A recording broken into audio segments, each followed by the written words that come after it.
Welcome back to the Skullcast. My name is Hey. Asher Whitmer, and this is my brother Christopher. I'm assuming if you're watching this one, you've probably been watching all of our ones this year, and you're aware of our Vikings fandom, and we are excited for. So this week, our schedule got. Well, not our schedule, but the NFL schedule is incredibly complicated, and we had Christmas plans and stuff, and so we're just now. There are two games that have been played. Three more happened. Yeah, Thursday. Yeah, I was thinking there's three. 3 games have happened already. We did make our picks before the games, but you all are gonna have to just trust us because. Obviously, you didn't see it. We can provide screenshots, probably. So, we're here this morning. We're kind of having a hard time. Like, what direction are we going to take this episode? We've got 2 games left. We've got a massive game. Probably, I would say, I'm looking at this game. Obviously, if they win Sunday, next week's game against Detroit is going to be the biggest game of the season so far as they go for the 1 seed. But as it stands right now, I would say this is probably the biggest game of the Vikings season. They're going up against the Packers. Vikings win out. They have the 1 seed. If they lose against the Packers and if they lose against Detroit, and if Packers win out, there is a chance that they could be bumped down to the 6th seed. It's probably most likely they'll get 5 seed. Anyways, there's not, there's stuff we could talk about, but then it's just like, I don't know. We're kind of at the point in the season where it's like we just got to see how the games turn out. Do our predictions. Christopher, are you still there? You're yeah. Sorry, I was. You looked very frozen. I wasn't sure.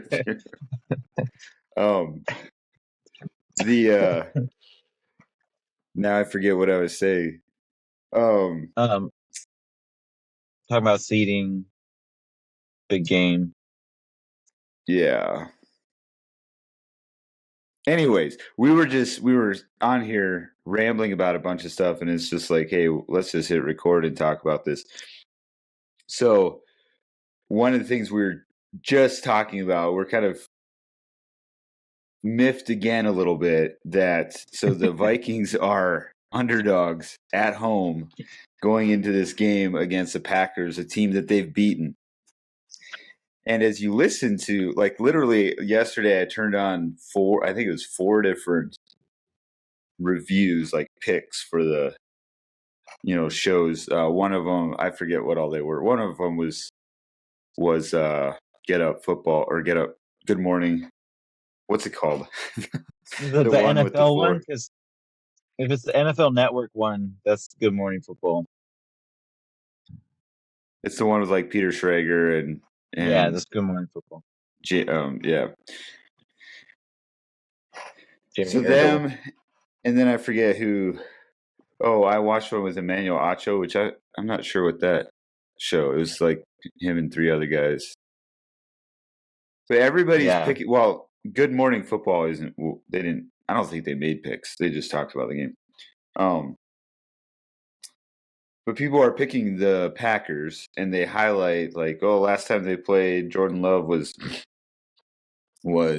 coming off an injury, and Packers are best in rushing offense, and all this yada yada yada. And I'm sitting there just frustrated because one of the things they never talk about the fact that, okay, let's take the last 5 games and let's look at how Sam Darnold has done, and then let's look at Jordan Love. Sam Darnold is outplaying Jordan Love. Like, these are not to make it sound like Jordan Love is turning it into some kind of like, why do people find it so hard to acknowledge? And I realize like that has changed a little bit because people are now like, oh, it's dumb of Minnesota not to sign Sam Darnold. So maybe there is some of this changing, but when it comes to picking a game, people are still picking against Sam Darnold, picking against the Vikings. Vikings are top 2 in rush defense. Anyways, so we were going back through and analyzing the teams the Vikings have played, because Packers beat the Niners 38-10. So it's like people, whatever. That was just a couple weeks ago. The Niners are decimated with injuries. They're checked out. They're not going to make the playoffs. When the Vikings rather handily beat the Niners, and I realize the box score, it was 23-17, so it's all within a touchdown. But if you watch that game, the Vikings controlled that game from start to finish. They blocked a punt, returned it for a touchdown. Like they did all kinds of stuff in that game. And other than Christian McCaffrey, the Niners were at full health. They did have Jordan Mason, who's been a rock star on his own when he's healthy. And then the Rams, like that's probably the big one that people point out. Minnesota lost to the Rams. Packers beat the Rams. Well, Packers beat the Rams before Cooper Kupp came back, or Nakua. Minnesota played the Rams right on a short week, right after. That was the first game where they were both back together and healthy. And then we were talking about the way Minnesota kind of had the ball taken out of their hand in the last minute and 36 seconds when there was a no face mask call on Sam Darnold in the end zone for a safety. And so it looks like Minnesota loses 30-28. It should have at least been, 30-20. It should have been 28-20. But as we've seen since then, Sam Darnold's really, really good when he gets the ball and has to go win a game at moving the ball downfield and going and winning a game. So we're just sitting here griping about this. But the obviously, like I personally don't think they would have won that game. I was always nervous about that game from the beginning of the season, before I even saw their hot start. Like I always looked at that game, it's like, that's the Rams game. Yeah. I always just felt like that was going to be one that Minnesota probably drops. And I think they would have lost it 28-20. There were no timeouts. Minute 36 seconds left. And the big thing I remember thinking about, and this is significant, that was a game because it was starting to become a talking point where Sam Darnold holds onto the ball too long, like he led the league in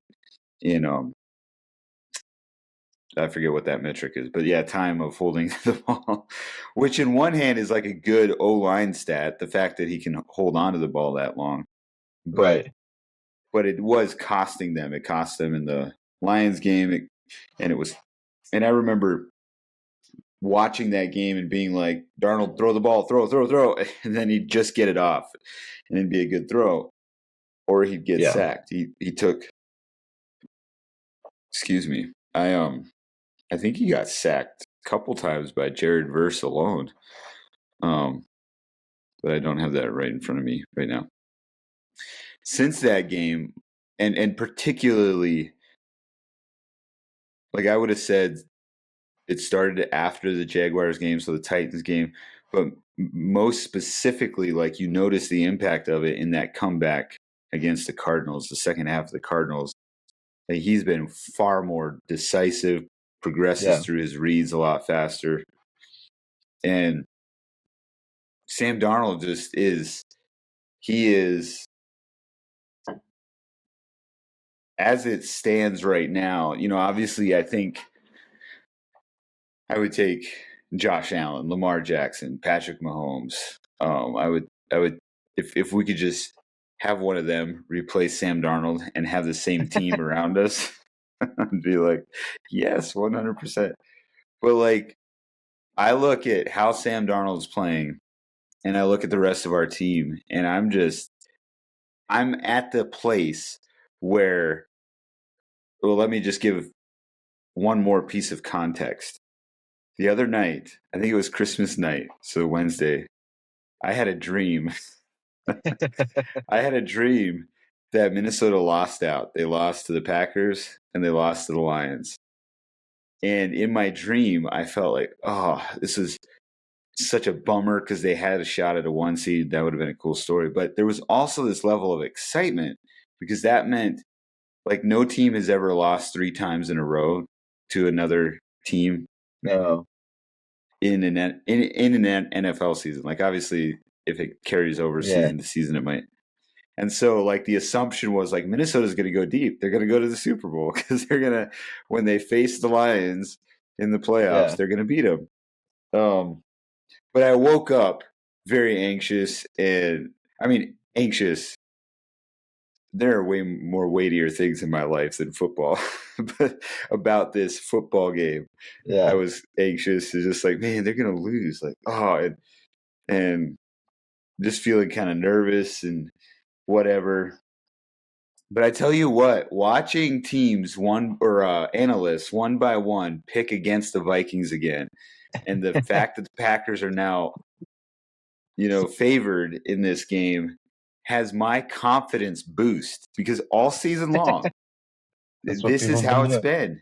When people pick against the Vikings, when people will be like, no, this other team is better, like that's when the Vikings prove everybody wrong. And so like that's probably the thing I'm most confident in is like people are picking against them. and there's no like really logical reason for why they're doing that. It's one thing to go into the Lions or if we played the Chiefs or the Bills or something, like it's one thing to go against a team like that, and it's like, well, they haven't played. They played well against Lions, but the Lions won. The Lions beat them, whatever. And it's just like I'm not tracking like why people think the Packers. Obviously, everybody's saying it's going to be a close game, but I'm at the place where I'm just like I'm not intimidated by any team in the NFL. Other than maybe like I think I would be intimidated by the Chiefs just because they've been there, done that. They're this like gritty whatever. Yeah. The Bills and the Lions, like their offense is intimidating for sure. It's like, man, can we keep up with them? But our defense is so massively better than the Lions or the Bills. Even there, the Ravens are coming around. Like their defense is starting to do better, and Lamar and Henry are dangerous. But anyways, I'm just like sitting here. I have no clue if my dream was a premonition, but I'm just like, this is going to be a lot of fun. Let's just watch it. Let's just take Sunday's game, watch it. What happens? Packers fans, like everybody's just waiting to expose Minnesota as a fraudulent team. Hey, we could lose out, and you still got to face us in the playoffs. We're in. Yeah. Anyways, that's my 13-minute intro spiel of what's on my heart this morning. What are you thinking about as you look at this game?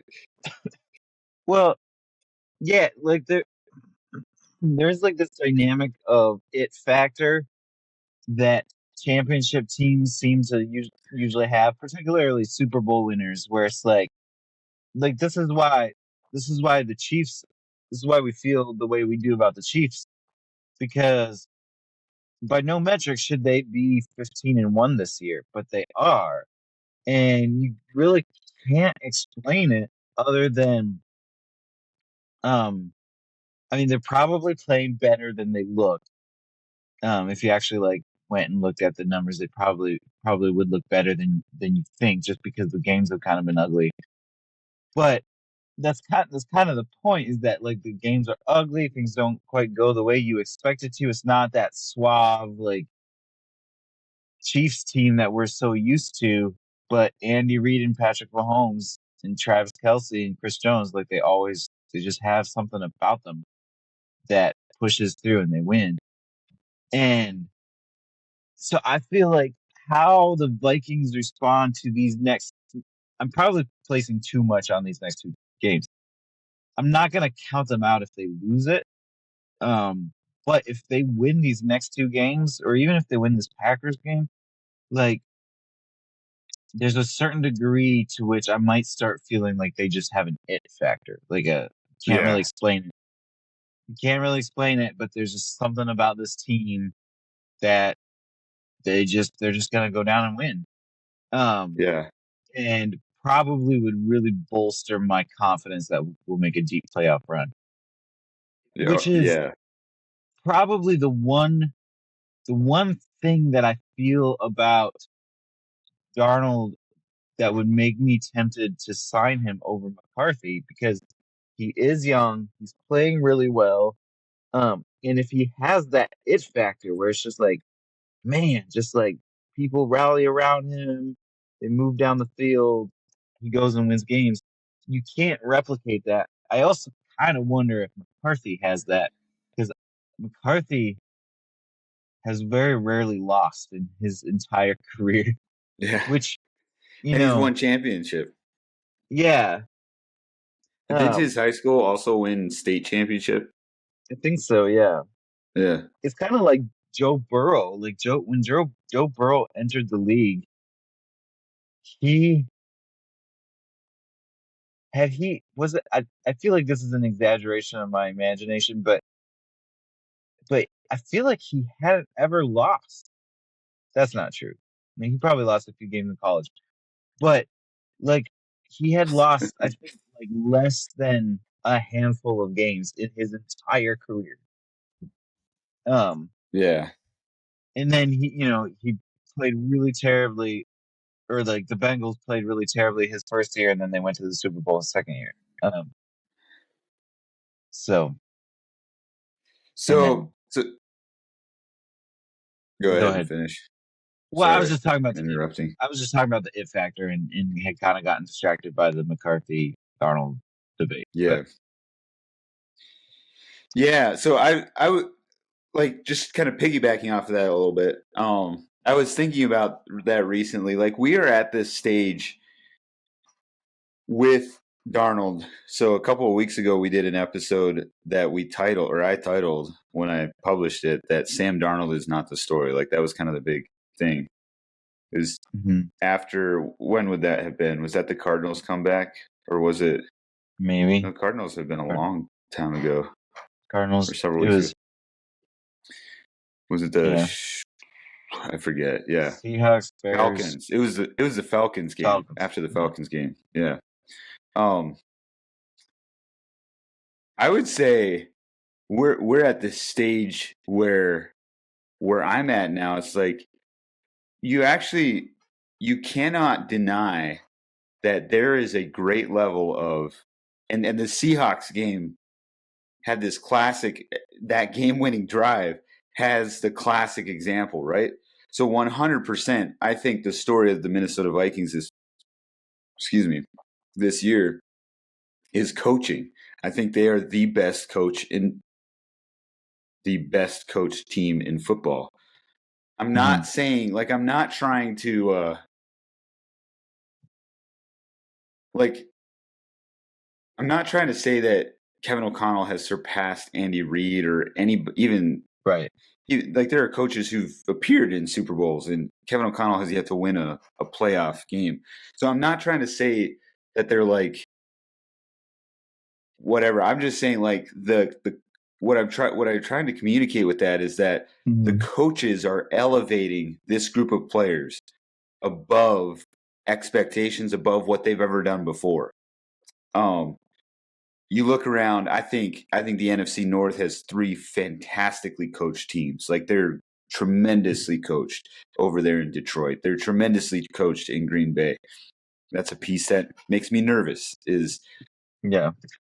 especially when it comes to the run game. Like I think Matt LaFleur does better even at scheming and creating plays with the run game, perhaps, than even Kevin O'Connell. But they have players that are themselves starting at a higher level already, and then they're Mhm. coaching them. Are they taking them above that? Maybe, perhaps. I don't watch them close enough to be like, oh yeah, like just this is like low hanging fruit, whatever. But let's just compare Goff and Darnold for a little bit, because Mhm. Goff had appeared in a Super Bowl with another coach, right? Like so, Mhm. for him to go to an NFC championship game last year isn't necessarily a sign of Ben Johnson or Dan Campbell like elevating him to a degree that he's never been before. Like he's been there, done that. Yeah. Are they like? I'm not saying that the Lions aren't well coached. Like they have a tremendous culture builder and changing the organization as a whole. Mm-hmm. But Kevin O'Connell and Brian Flores are taking players that haven't done certain things and they're empowering them, scheming them up, coaching them up to do things that they've never done before. So that's what I mean by like they're the best coached team. But Sure. we're at the point where Darnold is doing things that is himself as well. Like he is showing why he was a number 3 overall pick. His headset goes out, doesn't get the call. He from O'Connell in the middle of their drive to go win it. They're down 24 20. It was 24-20, right? And his headset goes out. He calls a run play so that he can scramble over to the sideline, and then they get the call. He gets the call on the field. I forget the progression of things. Like, was that before the face mask, after the face mask? I can't remember exactly. But it's somewhere in there, he gets injured with this face mask. He gets rolled up on, so he's got a gimpy leg, and yet he's still able to run up in the pocket, escape a collapsing pocket, and throw a dart down to Justin Jefferson for the touchdown. Like, that's not Kevin O'Connell coaching. Like, Kevin O'Connell has led him through a season of giving him the tools to make confident decisions, of giving him the tools to, like, hey, we're going to scheme up plays. But at some point, there are going to be a series of things that happen that are outside of O'Connell's control, that are outside of Darnold's control, and Darnold's going to be in that moment needing to make decisions. And early on in the season, we saw a lot of blue screen of death in those moments, and he would try something crazy. Ever since the Jacksonville game, even though he does have one interception, but it was not a blue screen of death kind of thing, where like he has been fantastic in those urgent, I need to do something with the ball. Even like when I say he's been fantastic, like he's even done a better job of simply throwing the ball away and not taking a sack like he did early in the season. Like, so now I forget why I'm rambling about all that. Comparing players. You're talking about the it factor. Like that's a piece as we near the playoffs that I've seen rise up. It's like, yes, I think the story is coaching. I'm not confident Sam Darnold could go to another coach and be the same. Yeah. But we are at the place in this story where you have to acknowledge that something in Darnold himself is starting to come out, manifest. That was probably there early on. Got derailed with his bad experiences. I'm sorry, Nick Wright. I'm not going to take it. Nick Wright of First Things First.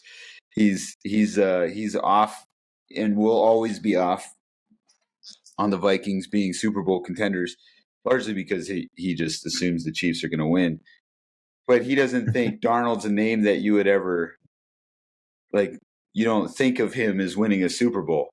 Darnold has never been in a position to go, like he's never been in these positions that he's been even in the last few weeks, let alone to go chase a number 1 seed. So we don't know if he chokes or not. Like he's never been there. He's been a part of bad things, bad situations. And now we've had enough data throughout the season. I don't understand why people can't just acknowledge like this guy is playing MVP-esque. I don't think he's an MVP. I think Allen, Lamar, and Saquon have that field kind of court. But like even when you compare to Goff, like if Goff had not had a perfect stretch of throws for I think it stretched over 3 games. He had a perfect completion percentage. Like his completion percentage would be significantly down. Goff doesn't scramble near like Darnold does. Anyways, that's just I agree. Yeah. I'm not ready to be like, oh, sign him, ditch McCarthy. Right. But I agree that we're seeing an it factor develop. Not like in the team, that's definitely there. I think Yeah, have we talked about O'Connell's record with 1 point games? I forget if we talked about it Because because there's he's definitely an it definitely, factor with O'Connell too. yeah. But we're seeing it come out of, and definitely an it factor with Jefferson, but we're seeing Yeah, it come out of Darnold as well. And that's kind of the piece of, yeah. I think we've Did you seen some see? games, thinking specifically of Yeah, the Cardinals game, where we see that it factor with someone like Grenard as well. Like we've got it on yeah. defense, we've got it on offense, we've got it in the coaching. Sorry, I Did you interrupted see you. that? No, you're fine. Jordan Addison broke one of Jefferson's records. It's like One of most whose records? touchdowns. Jefferson, Oh, more touchdowns, or the youngest players youngest under player to reach 23. certain amount of touchdowns or something. Yeah, I I just did thought see that was that. funny. Like our number two receiver is breaking our number one receivers, and our number one receiver is an all timer. Like like Jefferson will go down as a top five. Like mark my words, bar injury, Jefferson will go down as a top five receiver. I guarantee it. Well, He's I so mean, obviously, all of the yeah, metrics. He's pacing like every time you see youngest player to hit youngest player. Like I think it was last year. He's in year five. Last year he was hitting fastest player in 5 years to do this, and he did it in four. Like yeah, or one, you know, second. You know what? I forget how it was phrased. Like the he was the sixth person to do this in 5 years or whatever, but he did it in four. And it's like yeah, yeah. No, it's oh goodness, my mind. This is another early morning for me yeah. out west, and my Sorry. my mind is Um, slow. I was gonna say, you were mentioning something, and I was we gonna were talking about comment on it. that. Jordan Well, Addison with breaking, Jefferson being an Jefferson. all timer. Mark my words, by that, barring injury, he'll be the top. Oh, this is what I was gonna say. I A few weeks ago, it's been a few. It may have been after like week 12, week 11 or 12. I forget when it was. But I've just assumed like Jefferson's not on the leaderboard with stats, with how he's getting played and covered this year. I was just like, Kind of a down year for him. yeah, this is a down year. Like, so it's not surprised to see Chase Yeah, leading in. And I yeah, thought CD Lamb and like others were probably ahead of him too. I was stunned to realize he's second in yards. yeah, And not only that, now this has changed just in the last few games. He's had multiple yeah, touchdowns per games because he was really low with touchdowns. But he's even on the leaderboard, top 5 in touchdowns for wide receivers.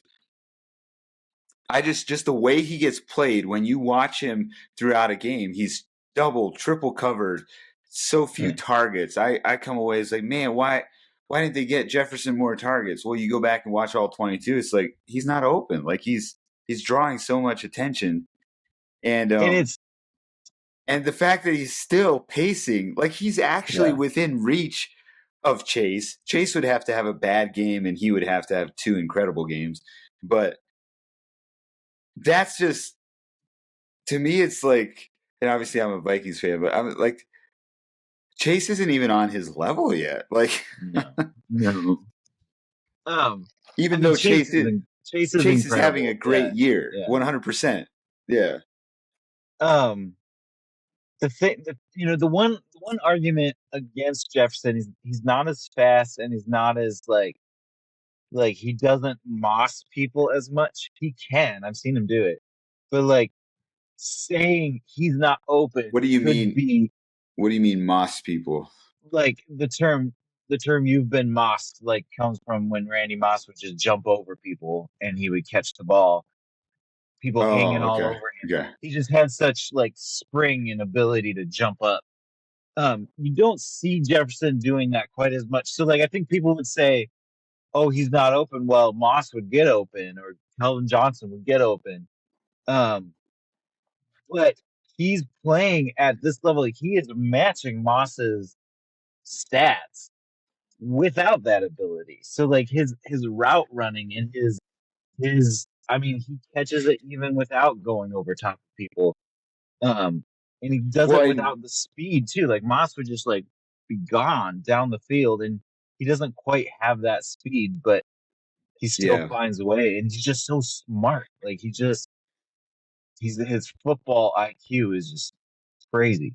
yeah, and like I would say his superpower of if we're gonna look at the main, Carter, Moss, some of the more iconic Vikings wide receivers, like Yeah, the thing that Jefferson brings to the table that I'm not sure any of them brought is he literally is a part of every play of the game, every yeah, offensive play of the game.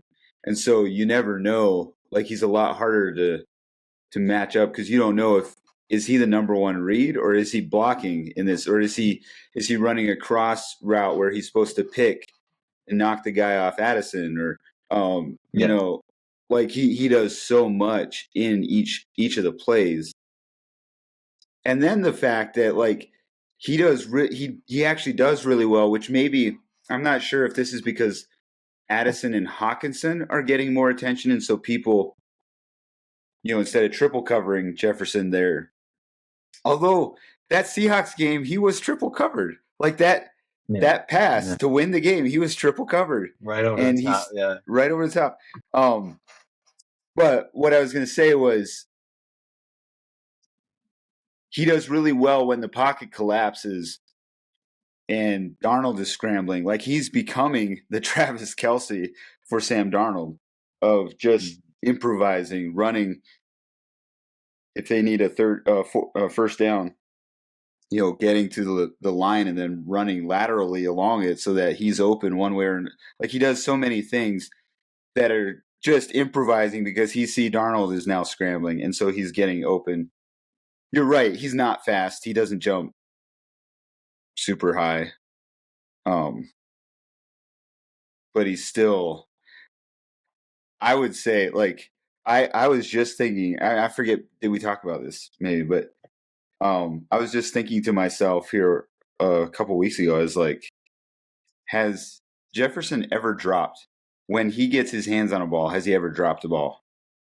He And then did. he He had had. that one Yeah. in the, Okay. Yeah.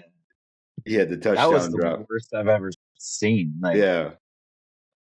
it But could have been a to me, touchdown. it Yeah. feels like if the ball is close that he can get his hands on, he's going to catch it. Yeah. Which I Yeah. don't know if that's, to me, that feels like it must be a skill of his. I don't remember, like, it's been years since I watched Randy Moss, so maybe Randy Moss was that way as well. I don't know.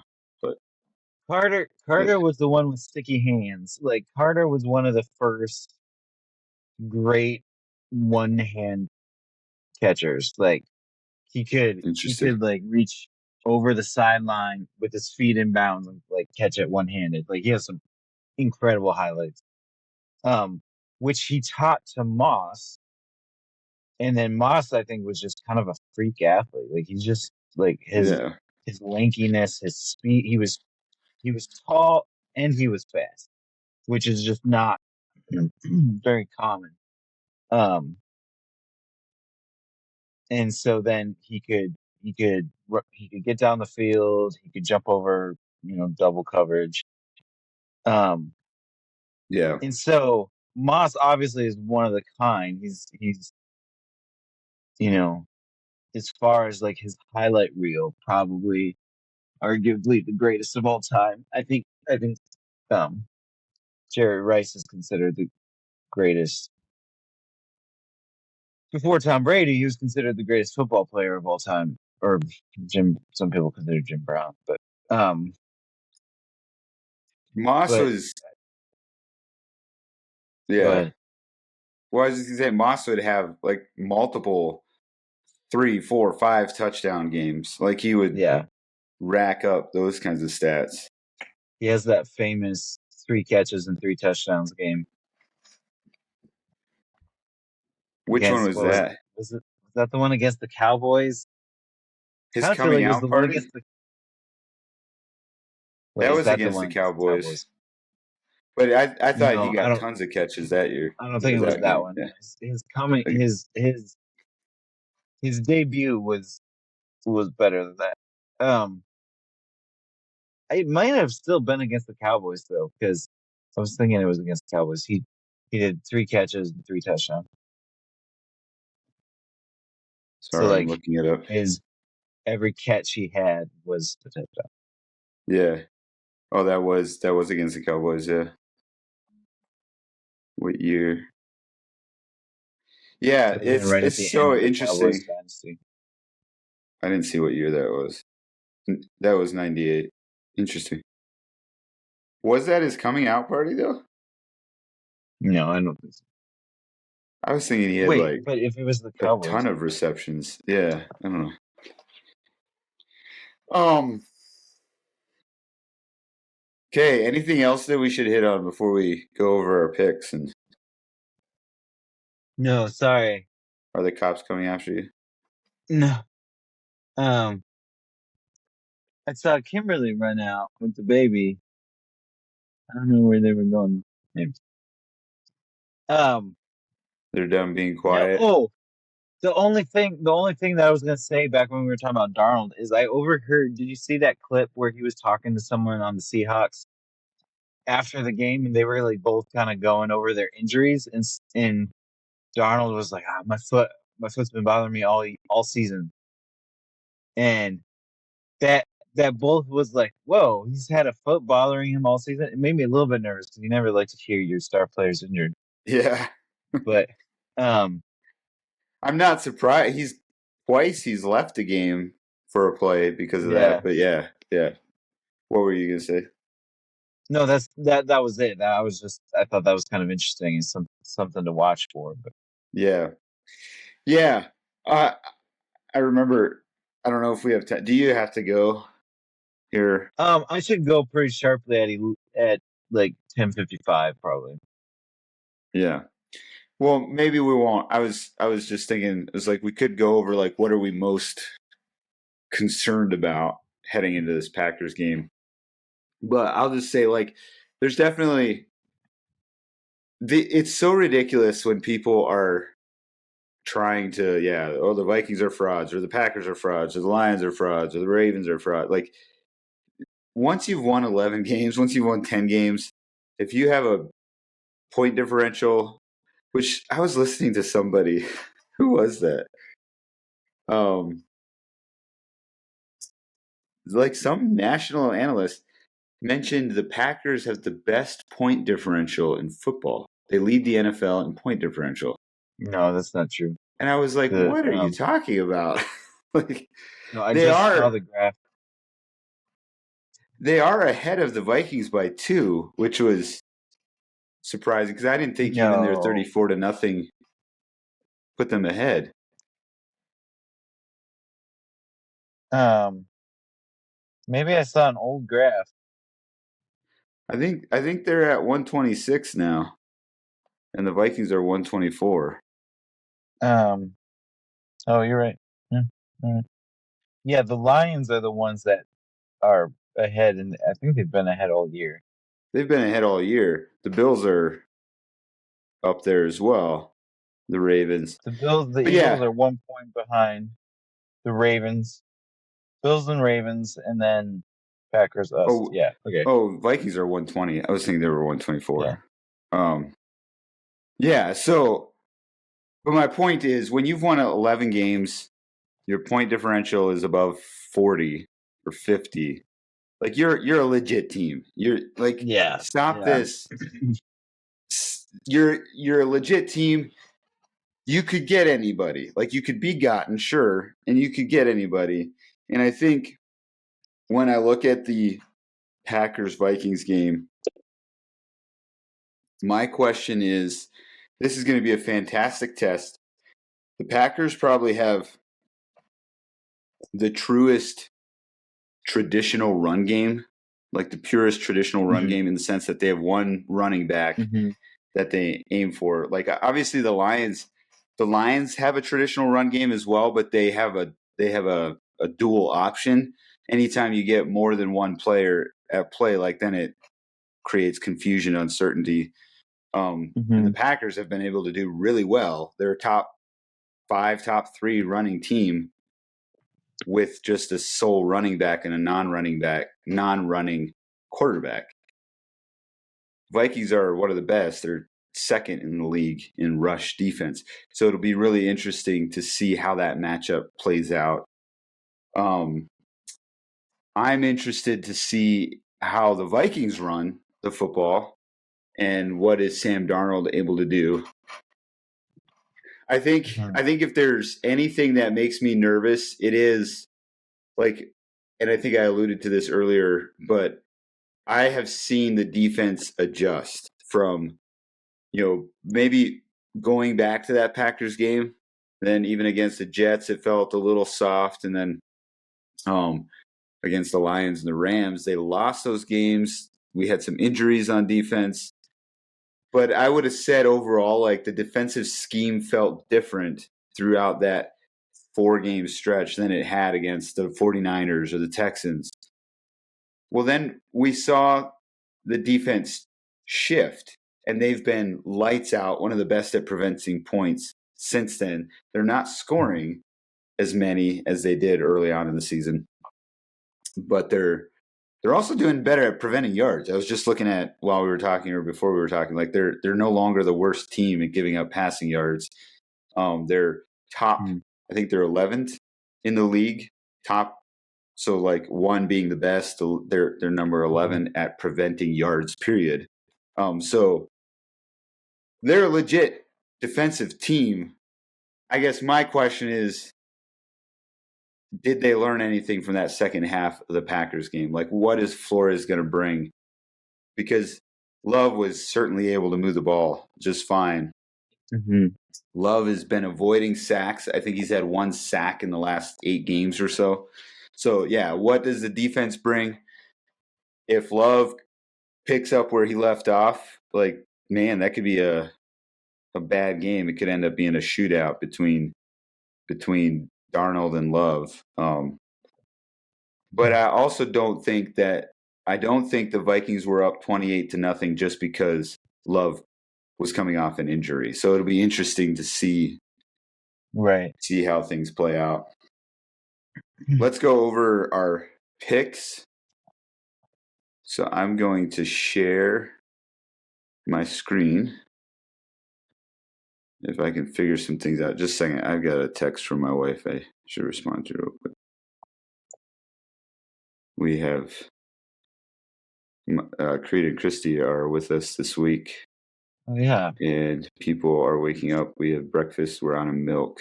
And so I may need to run for milk as soon as we're done with our picks here.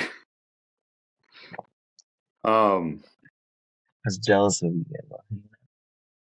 Yeah, it's been fun. It'd be fun to be with everybody. Did you guys have a good... I was telling Kimberly, I was like, that's a party I'll never get invited to, because if we go out to Colorado, then it's a whole family get together. You're never gonna see just me with my sisters. Not that I wouldn't want to include Marcel and Dad. It's just like the nature of when people start having kids. It's like the moment, it becomes a full reunion a lot quicker. Yeah, rather than just having bodies start stacking up. A couple people visiting, or yeah. Excuse me. Okay, so this was week 16. You went 8-8. I went 10-6. Yeah. So this is obviously, as of the time of this recording, there have been 3 games in week 17 already. We're just recapping. We won't spend a lot of time on this. The Bucks got beat, and oh shoot, I just realized I did something wrong here. The Bucks got beat and the Eagles got beat. we're not as bad as I thought we were. Did we So both pick the Eagles? you were 9-7. I'm 11-5. Yeah, we both picked the Eagles. No. The Eagles lost. No, this is Packers. I'd mark the Packers as a loss. Yeah, the Eagles lost. I'm confused. What are you talking about? Did you say you said something and the Eagles got beat? Yeah, we picked I the heard you Eagles. say the Eagles got beat. I thought you were correcting yourself, and I was like, no, the Eagles did get beat. But I think, yeah, I missed it. Sorry, I'm talking about the Bucks and the Eagles who got beat, and we had picked them both Gotcha. while simultaneously correcting my Yeah. mistake on the Packers. Sorry for the confusion there. No, you're fine. So those were probably the biggest surprises to me: the fact that the Bucks got beat and the Yeah. Eagles. I'm not sure what to think about the Bucks. Like on one hand, you look at teams they've beat. It's like they've beat the Lions. They beat the. Who else did they beat? The Bills. There was somebody recently I was looking at. It's like, oh, the Bucks beat them. Yeah. I forget. Anyways, I'm not going to take the time to look it up. But then they lose to teams like this. This is a classic example of what I have observed. Obviously, the season's not done, so watch the Bucks go and win the Super Bowl. But what I have observed throughout sports, like it doesn't matter what sport it is, teams that go deep always beat the teams they should beat. Yeah. Like sometimes you look at the big games and it's like, oh, well, they beat, for instance, the year the Minnesota Twins beat the Yankees, like in the regular season, like they beat them. Well, they didn't go that deep in the playoffs because they struggled against some other, the Kansas City Royals who were bad that year in their division or whatever. And the Bucks are kind of in that thing. Like I don't expect them to go even as deep as they did last year, just because there are teams that they should beat. Like they've beat some good teams. They beat the Lions, but there are some teams they should beat that they lose to. And then it's like, I don't know. I'm not sure. Obviously that's not like hardcore. It's just an observation that I've made over the years, but because of that, I don't expect to see them that deep in the playoffs. Yeah. Let me switch now. I'm going to show. Oh, I'm going to have to. Okay. This is going to be a little unprofessional here. But I want to go to our. Let you all read our WhatsApp correspondence here. This is a couple things. First of all, it's to show that we did this on Tuesday. Tuesday, where's the date? Goodness, I didn't realize we messaged so much on Tuesday. Oh, I guess it's not a date because it's all within the last week. It's Tuesday. And we made our picks because we knew we weren't going to be able to record. So correct me if I'm wrong, but our only difference is I think Jacksonville will beat Tennessee and Vegas will beat New Orleans. You have it the other way around. Tennessee. Didn't Jacksonville and Tennessee just play? No. Oh, they played the Raiders. Oh. Okay. Yeah. I mean, they're also in division. That's true. Yeah. Yeah. Anything. We are picking the Vikings over Green Bay, regardless of Vegas saying they're now underdogs at home. We think they're going to win this game. How do you feel about that game? Or are there anything else you want to comment on? About this week's picks. Obviously, we know Kansas City won, Baltimore won, Seattle won. Yeah. I feel really good about this game. It'll be interesting. I think my Viking fandom existential dread would say that we lose this game. And historically, the last like 5 years, we have lost this game. Um, you're talking about Minnesota Green Bay, right? Yeah. Yeah. Um, What do you mean we have lost this game? so The like one at I think home? it's spanning back to the no, spanning back to 2021, we have beaten Green Bay the first match and lost the second match. Oh, I see. Yeah. Yeah. Um, But it's often in the like other way around. where we beat them at home the first match, you're saying? Yeah. Like that's one I dynamic think I've noticed that is yeah. I think I was pretty happy that we beat them in Lambeau, and I feel yeah, it feels like I think mainly what I don't want is my Vikings trauma confirmed. So like if it's like the Lions loss, I think I'd be disappointed, but I would be at peace with it. yeah. But, like if it comes down to like the last few minutes and we lose, unless we made some like just awful like turnovers or missed throws or something, unless there's still something really terrible that happened, I'm gonna be fine with the loss. Um, Yeah. but but yeah, I think I feel a lot of emotion about Week 18 because I want the one seed, but I think overall this game is slightly more important to me as a Vikings fan than beating the Lions. Yeah. Um, Yeah. I want them to win out. I want the Vikings to win out because I want the one seed, and I also will have nearly been true when I said the Vikings are going to sweep the division. Yeah. And I would be true when I said the Vikings were going to win the NFC North. That's all still That's in funny. play. I mean, obviously they can't sweep the division, but they could come really close. They could come as Yeah, close as Lions. Yeah, it's so fascinating because it's like if the Vikings win out, then this is the story of the year, right? Like all of a yeah, sudden the Lions go from like the envied team or envied isn't a good word, but like the team everybody's watching all season long and expecting like, wow, this big turnaround. And then yeah. that's all just upended. And Like, there's a level in which like if it was anybody other than the Vikings doing it, I would be really sad for the Lions if that were to happen. yeah. Oh, for Um, sure. and then you've got this team Vegas thought would win 6.5 games. They're the number one seed in the NFC. It's with Darnold. You know, there'd be so many storylines that are fun.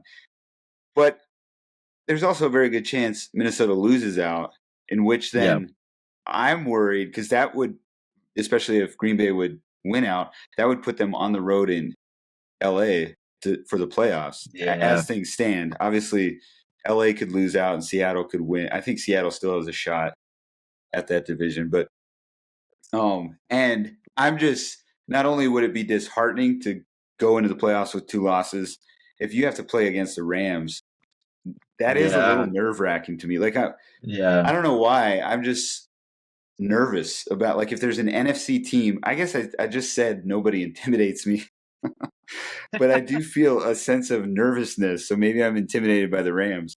Because I think I'd almost rather them play a division rival in the playoffs than the Rams. I don't know why. Maybe yeah. whatever. No, I think I'm with you. I But The Rams make me nervous, and I want someone else to knock them off. But yeah, yeah. But I don't know. Like I do think Minnesota can win this game. I'm picking them. I I think I think all the data before us over a season's worth shows that Minnesota is the better team. Not discounting. yeah, I'm not saying Green Bay. Green Bay is a fantastic team. Green Bay could very well snatch this game.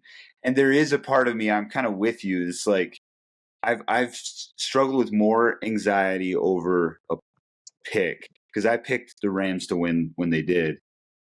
This has probably been hmm the biggest like, man, are they actually going to win this game? And a sense of nervousness, like, what if they come and blow Minnesota out? Like, oh, that would be Yeah. so disheartening. I Yeah. don't think, like, we've seen so much data this year that I don't think they're going to get blown out. It'll be a Yeah. close game. It'll be a fun game. It'll be a tense game. Yeah. But yeah, that'll be interesting to watch.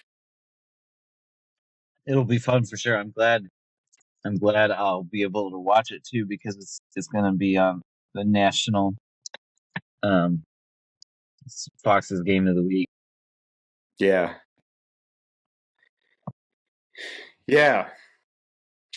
I'm trying to decide if I watch it or if that's rude with my sisters visiting. Maybe we can all watch it together. I'm getting Maybe the you can boy. watch the second half. Yeah, we could. The Give the boys are. I boys what? think. Well, the boys are into it. Like they're very much like their sport is more baseball. Yeah. But they're excited and they're like they've totally changed allegiances. They're LA fans now, not Minnesota fans. Oh, When it comes to baseball, football they don't really know any better they're yet. done with the Twins and the Dodgers just won the World Series. Well, no, they I changed to the see. Dodgers before they changed to Sure. the Dodgers before the end of the Yeah. season. So it's not Oh, I just do that remember that.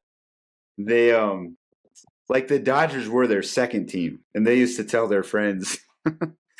I remember having their friends over once. This was a few years ago. He's 11 now. He was probably like 8. I remember overhearing him tell his friends, "When I grow up, I'm going to cheer for the Dodgers," as as though I was like holding them. You When cannot I cheer for grow up, anything. right now, I must cheer for the Twins because I'm obeying my parents.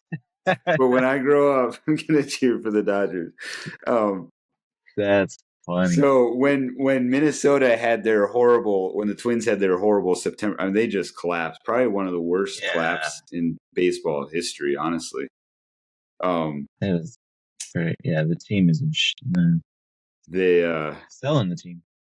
they switched, and then it was fun to watch them like see their team go. And like Ken is that game one walk-off grand slam by Freddie Freeman. Ken has called that before it happened. That's Because it's awesome. kind of fun to.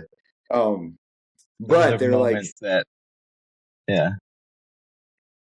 they're just dumbfounded that my favorite team is still the Twins. Did you know you can just change? You can just change, and then your team wins. Like, I yeah, mean, I take that was breaks. fun.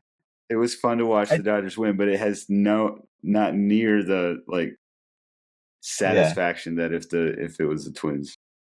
There were a few years where I fell off watching the Vikings, and then I like, probably like pretty much the Teddy Bridgewater era. I just like, there's still things people talk about. I was like, really? But otherwise, like, I've never really been able to turn just be like, I'm not gonna. The Twins, I can kind of turn off. It's like I definitely kind of go back and forth between the Dodgers and the Twins, just as far as like who I pay attention to. Mm-hmm. Those are really the only sports that I follow. Yeah. I should probably go here. Yeah, I will let you go. We will see you all probably in the new year. Are we going to get a episode done? Are there games New Year's Day? NFL games? I don't think I so. didn't even check. I don't think so, but yeah. Okay. Have a good right. weekend, and Yeah, we'll see our nine fans next week. we'll see you.